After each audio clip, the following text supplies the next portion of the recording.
Hey guys, I've been getting a lot of questions on the carnivore diet and how it conflicts with my recommendation of 7 to 10 cups of vegetables. So let's just kind of talk about it. I think the carnivore diet has its place. I think a lot of people can benefit from it, and maybe even you should try it to see if it makes you feel better, but I want to give you some additional data.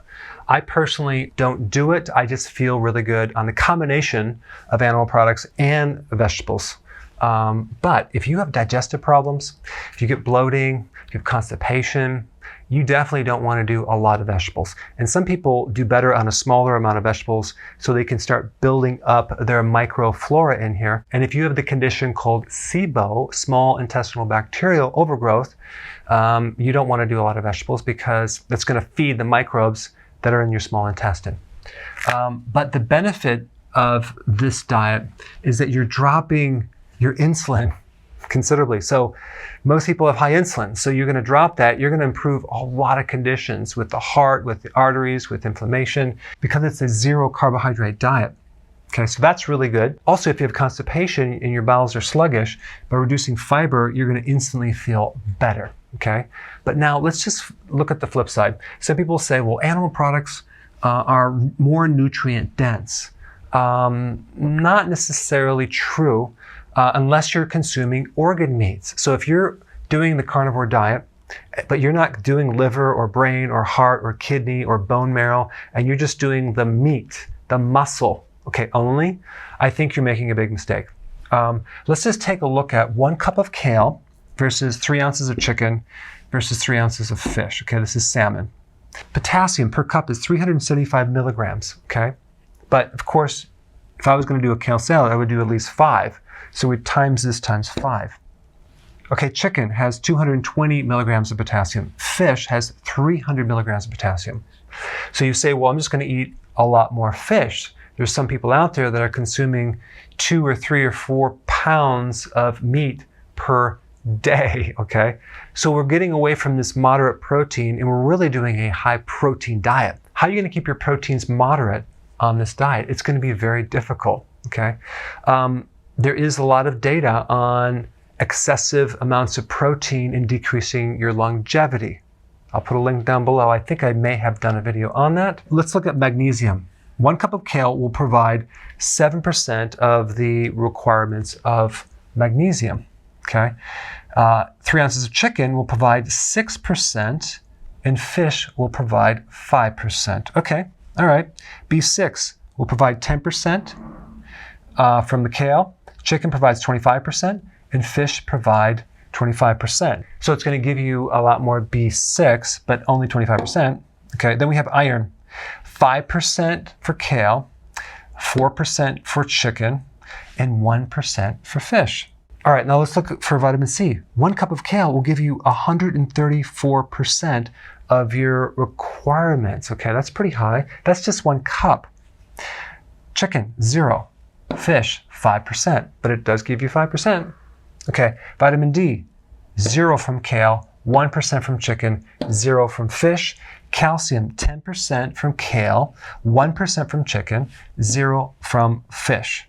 Vitamin A, 133%. Now, this is not the active form. It's a beta-carotene. It's a pre-vitamin A, but still, there's a lot of benefits in phytonutrients. So there's anti-cancer properties in phytonutrients. There's not a lot of anti-cancer properties in meat that I know about, but maybe there's a study. I haven't seen one.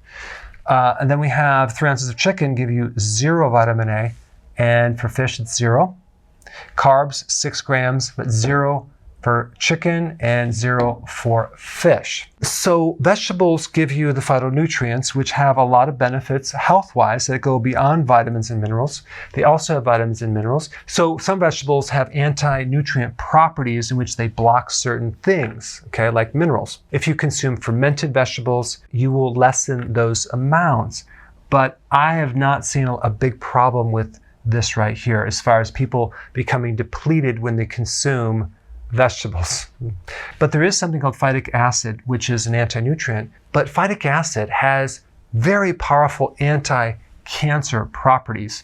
Another name for that is called IP6. A lot of research on that. Because one of the mechanisms, it actually blocks iron, which combines with something called the hydroxyl radical, which is basically it's a free radical that creates a lot of damage. It needs iron or copper, but phytic acid can block that, reducing the damage from this radical right here. So it stabilizes that free radical. It's one of the only antioxidants that will do that.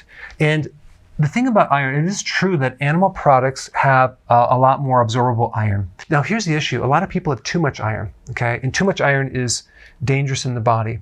It's very reactive. It creates a lot of free radical issues and very corrosive to your arteries.